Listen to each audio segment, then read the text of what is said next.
Conta um Conto apresenta, de Carlos Drummond de Andrade, o conto Presépio. Narração Marcelo Fávaro. Faça sua inscrição e ajude o canal. Faça parte dessa grande comunidade literária.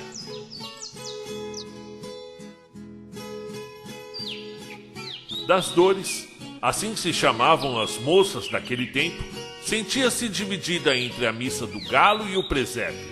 Se fosse à igreja, o presépio não ficaria armado antes de meia-noite e, se dedicasse ao segundo, não veria o namorado.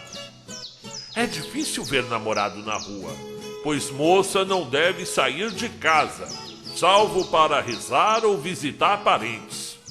Festas são raras. O cinema ainda não foi inventado. Ou, se o foi, não chegou a esta nossa cidade, que antes é uma fazenda crescida. Cabras passeiam nas ruas, um sincero tilinta, é a tropa. E viúvas espiam de janelas, que se diriam jaulas. Das Dores e suas numerosas obrigações, cuidar dos irmãos, velar pelos doces de calda, pelas conservas, manejar agulha e bilro, escrever as cartas de todos. Os pais exigem-lhe o máximo, não porque a casa seja pobre, mas porque o primeiro mandamento da educação feminina é: trabalharás dia e noite. Se não trabalhar sempre, se não ocupar todos os minutos, quem sabe de que será capaz a mulher? Quem pode vigiar os sonhos de moça? Eles são confusos e perigosos. Portanto, é impedir que se formem. A total ocupação varre o espírito. Das Dores nunca tem tempo para nada. Seu nome, alegre à força de repetido, ressoa pela casa toda. Das Dores! As dálias já foram regadas hoje. Você viu, Das Dores, quem deixou o diabo desse gato furtar a carne? Ah, Das Dores, meu bem, pregue esse botão para sua mãezinha. Das Dores multiplica-se, corre, delibera e providencia mil coisas. Mas é um engano supor que se deixou aprisionar por obrigações enfadonhas. Em seu coração ela voa para o sobrado da outra rua, em que, fumando ou alisando o cabelo com brilhantina, está Abelardo. Das mil maneiras de amar, ó pais, a secreta é a mais ardilosa, e eis aqui ocorre na espécie. Das Dores sente-se livre em meio às tarefas, e até mesmo extrai delas algum prazer. Dir-se-ia que as mulheres foram feitas para o trabalho. Alguma coisa mais do que resignação sustenta as donas de casa. Das Dores sabe combinar o movimento dos braços com a atividade interior. É uma conspiradora e sempre acha folga para pensar em Abelardo. Esta festa de Natal, porém, veio encontrá-la completamente desprevenida. O presépio está por armar. A noite caminha, lenta como costuma fazê-lo no interior.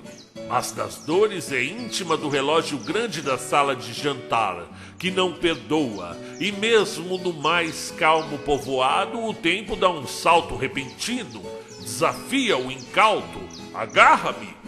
Sucede que ninguém mais, salvo esta moça, pode dispor o presépio, arte comunicada por uma tia já morta, e só Das Dores conhece o lugar de cada peça, determinado há quase 2000 anos, porque cada bicho, cada musgo tem o seu papel no nascimento do menino. E ai do presépio que cede a novidades. As caixas estão depositadas no chão ou sobre a mesa, e desembrulhá-las é a primeira satisfação entre as que estão infusas na prática ritual da armação do presépio.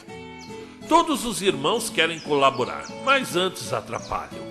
E Das Dores prefere ver-se morta a ceder-lhes a responsabilidade plena da direção.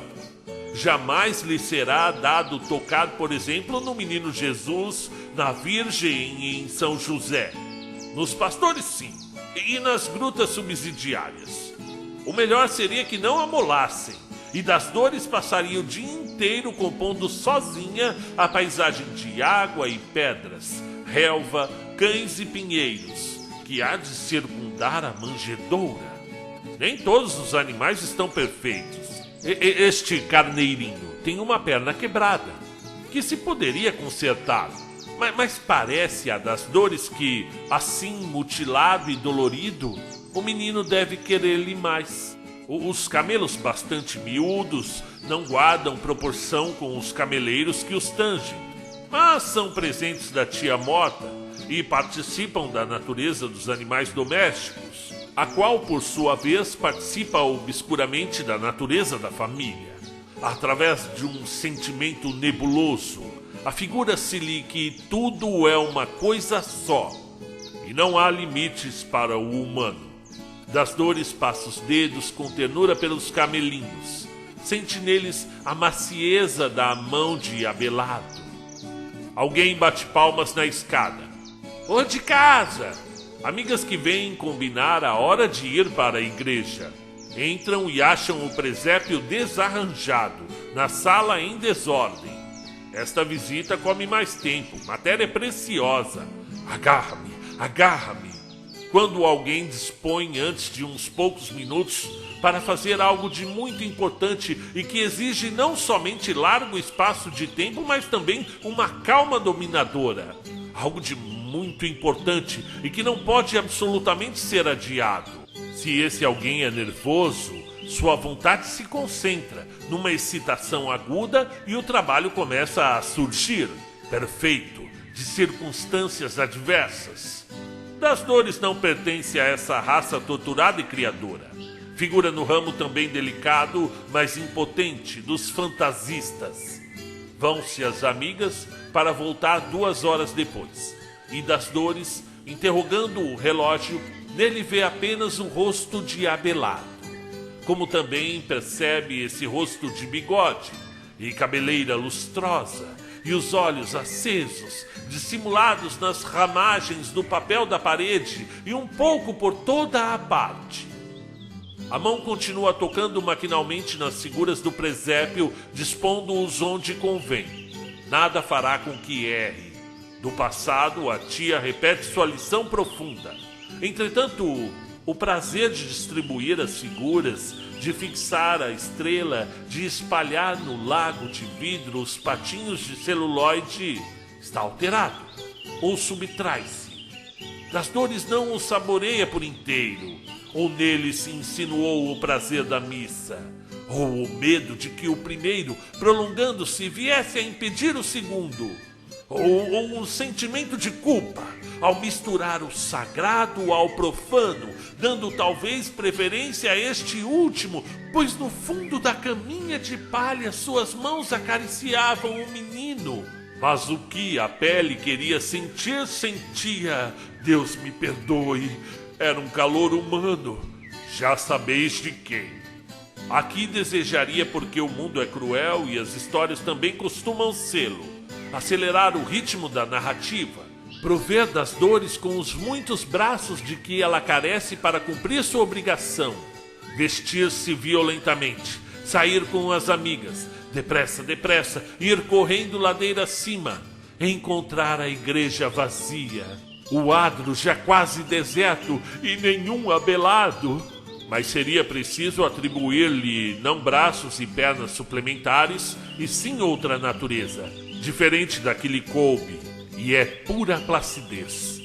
Correi, sôfregos, correi ladeira acima, e chegais sempre ou muito tarde ou muito cedo, mas continuai a correr, a matar-vos, sem perspectiva de paz ou conciliação.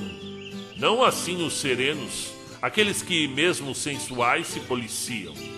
O dono desta noite, depois do menino, é o relógio, e este vai mastigando seus minutos, seus 5 minutos, seus 15 minutos.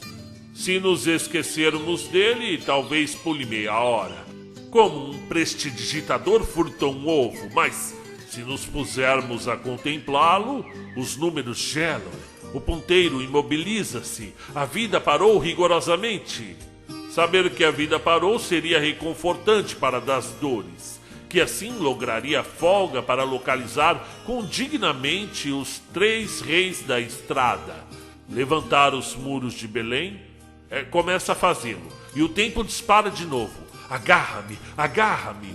Nas cabeças que espiam pela porta entreaberta, no estouvamento dos irmãos que querem se debruçar sobre o caminho de areia antes que essa esteja espalhada, na muda interrogação da mãe, no sentimento de que a vida é variada demais para caber em instantes tão curtos, no valor que começa a fazer apesar das janelas escancaradas, há uma previsão de malogro iminente. Pronto! Este ano não haverá Natal, nem namorado, e a noite se fundirá num largo pranto sobre o travesseiro. Mas das dores continua, calma e preocupada, cismarenta e repartida, juntando na imaginação os 2 deuses, colocando os pastores na posição devida e peculiar à adoração, decifrando os olhos de Abelardo, as mãos de Abelardo, o mistério prestigioso do ser de Abelardo, a auréola que os caminhantes descobriram em torno dos cabelos macios de Abelardo, a pele morena de Jesus e aquele cigarro. Quem botou, ardendo na areia do presépio, e que Abelardo fumava na outra rua?